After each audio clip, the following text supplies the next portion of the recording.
আরে হাতেম ভাই, কি অবস্থা? এই তো ভালো, কইতে গেলি? এই আইলাম দেই, তুমি একলা একলা বয়ে রইছো। কি অবস্থা, দিনকাল কেমন যাইতেছে? দিন তো বালা না। এক বন্ধু আইছিল, খাওয়ালে খাওয়াবো, এক গল্প দিছিল, এই গল্প তো কইতেই পারলাম না, দুজনে এই তো মিল লাগে। খাওয়াটা আর হইলো না, বুঝছো? গল্প আর কি করবা, ওটা কইলি তো গল্পের মতো শোনা যায়। তাহলে শোনো কাহিনী।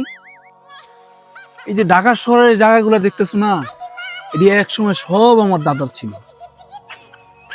এরপরে দাদা এককালে আব্বারে দিয়ে দিছে, এই আব্বাই বেচ চালাইছে।